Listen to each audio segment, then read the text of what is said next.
اعوذ باللہ من الشیطان الرجیم، بسم اللہ الرحمن الرحیم۔ خاور نعیم ہاشمی آفیشل میں آپ کی خدمت میں سلام پیش کرتا ہوں۔ ہماری آج کی کہانی کا عنوان ہے کہانی نگار کی۔ میں تو اسے بھول چکا تھا، لیکن پچھلے دنوں میں نے ایک اخبار میں خبر پڑھی، چھوٹی سی فلمی صفحے پہ لگی ہوئی، کہ اداکارہ نگار کا انتقال ہو گیا۔ میں سوچ میں پڑ گیا کہ میں نے تو کبھی نگار کا نام ہی آج تک نہیں سنا، تو یہ کون سی نگار ہے جو فوت ہوئی ہے اور اس کی خبر اخبارات میں شائع ہوئی ہے۔ تو اچانک میرے دل و دماغ میں ایک جھماکہ ہوا اور مجھے یاد آ گیا کہ ہاں، نگار نام کی ایک لڑکی سے میں ملا تھا، بہت عرصہ پہلے ملا تھا، اور یہ وقت تھا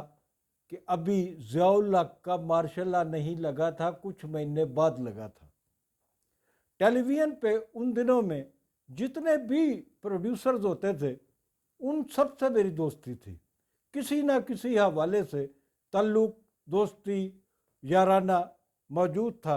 اور مختلف سطح پہ کسی سے احترام کا رشتہ تھا، کسی سے دوستانہ تھا، کسی سے بہت بے تکلفی تھی۔ اور میں ان دنوں روزنامہ مساوات لاہور کا سب ایڈیٹر تھا، جب کہ میں یہ بات کر رہا ہوں۔ اور جب میں ٹی وی اسٹیشن جاتا، جو میرا معمول تھا کہ جب میرے پاس فرصت کی گھڑیاں ہوتی تو میں ٹی وی اسٹیشن چلا جاتا۔ تو اس طرح ایک میرا بہت گہرا یار غار کہتے ہیں شاید، جو بہت دوست ہوتے ہیں، اس طرح کا بے تکلف دوست پروڈیوسر تھا۔ میں نے اس کے کمرے کا دروازہ کھولا تو وہ وہاں موجود نہیں تھا، بلکہ ایک سانولی سی لڑکی جو 22 سال سے زیادہ عمر کی نہیں تھی وہاں بیٹھی ہوئی تھی اور بڑی اداسی میں تھی۔ تو میں نے پوچھا کہ پروڈیوسر صاحب موجود نہیں ہیں؟ تو اس خاتون نے کہا، اس لڑکی نے کہا کہ وہ شوٹ کر رہے ہیں اندر اسٹوڈیو میں، کوئی شارٹ ریکارڈ کر رہے ہیں۔ میں یہ سوچ کر وہاں بیٹھ گیا کہ چلیے ابھی 5-10 منٹ میں پروڈیوسر صاحب آ جائیں گے۔ پروڈیوسر صاحب آدھ گھنٹہ انتظار کے باوجود بھی نہیں آئے، تو میں ان کے سیٹ پہ چلا گیا۔ وہ کوئی پروگرام ریکارڈ کر رہے تھے۔ میں نے انہیں بتایا کہ یار، میں آدھے گھنٹے سے تمہارے کمرے میں بیٹھا ہوا تھا اور تم وہاں موجود نہیں تھے۔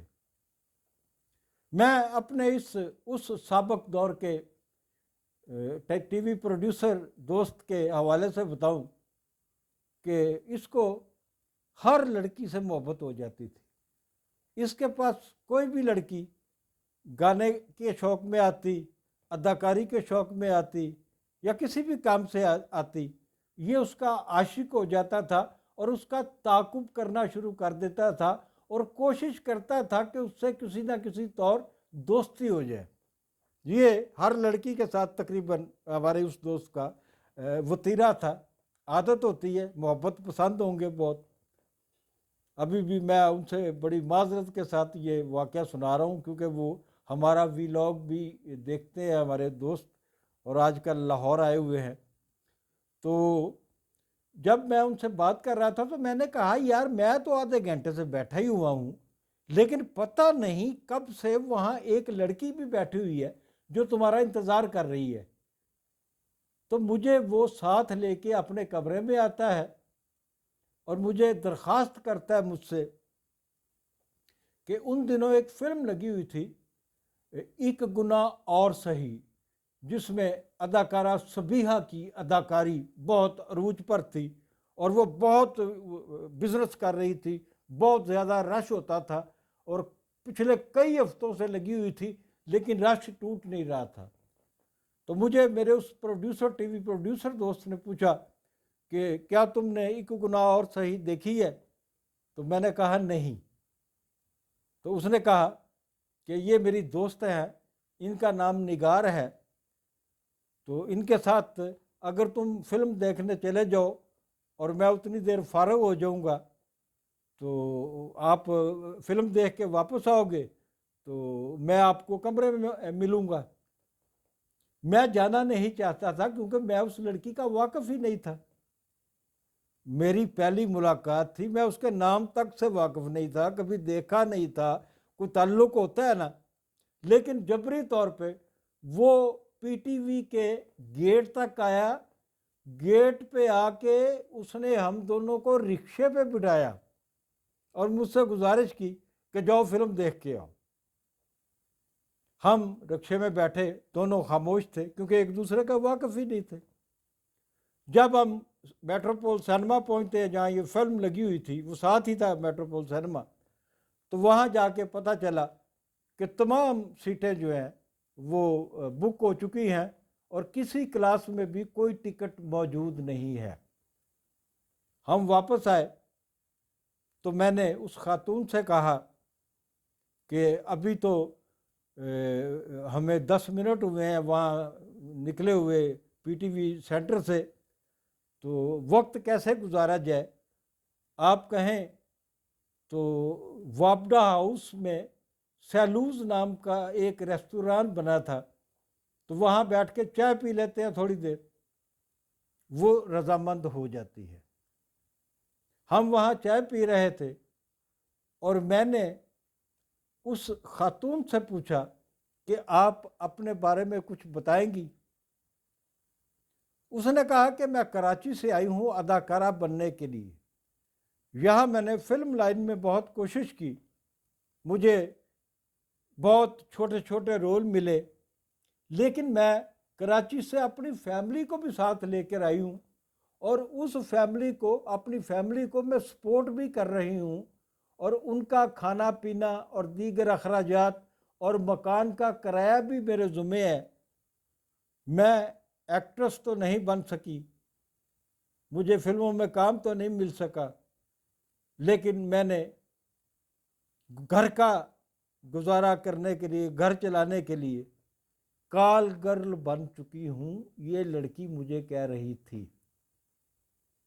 لیکن اس نے مجھ پہ واضح کیا، مجھے بتایا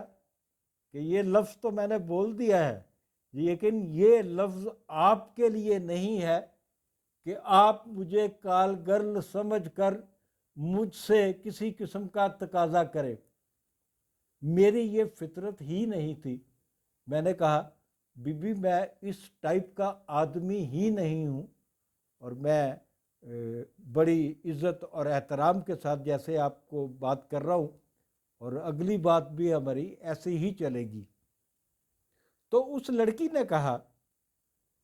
کہ میں پی ٹی وی پر کام کے لیے آئی تو مجھے آپ کے دوست نے وعدہ کیا کہ وہ میرا دوست جو تھا وہ ان دنوں ایک شاعری کا پروگرام بھی کر رہا تھا نویں رت کے نام سے، اس کی میزبان ستنام محمود ہوتی تھی، اور نویں رت کے لیے میں لکھا بھی کرتا تھا، میں چھوٹی موٹی پنجابی شاعری لکھتا تھا، آزاد پنجابی شاعری لکھتا تھا، اور وہ اس پروگرام کا حصہ بنتی تھی،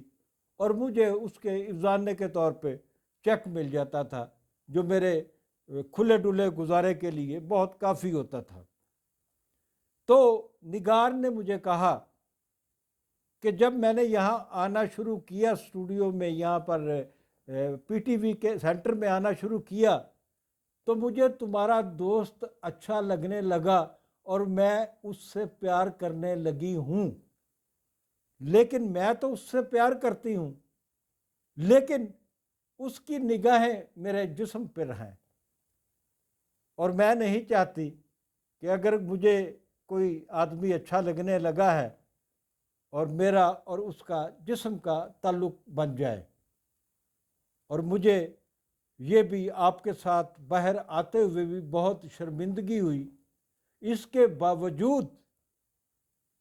کہ میں کال گرل بھی ہوں، مجھے اپنے محبوب کے کہنے پہ اس کے دوست کے ساتھ باہر آنا بہت برا لگا ہے۔ تو یہ تھی نگار کی کہانی جو پچھلے دنوں انتقال کر گئی ہیں۔ اس لاہور میں، اس فلم انڈسٹری میں، اس پاکستان ٹیلی ویژن سینٹرز میں ماضی میں، حال کا مجھے نہیں پتہ قطعی طور پر کہ حال کے کیا حالات ہیں، لیکن میں یہ ضرور جانتا ہوں کہ اس زمانے میں کئی پروڈیوسرز ایسے تھے جنہوں نے ان کاموں کے لیے فلیٹس کرائے پہ لے رکھے تھے اور ان فلیٹس کی آرائش بھی کر رکھی تھی جہاں پر وہ نئی آنے والی لڑکیوں کو بہلا پھسلا کر لے جایا کرتے تھے۔ تو ناظرین، یہ تھی آج نگار کی کہانی۔ جاتے جاتے آپ سے گزارش کروں گا خاور نعیم ہاشمی آفیشیل کو سبسکرائب کرنا، گھنٹی کا بٹن دبانا مت بھولیے۔ شکریہ۔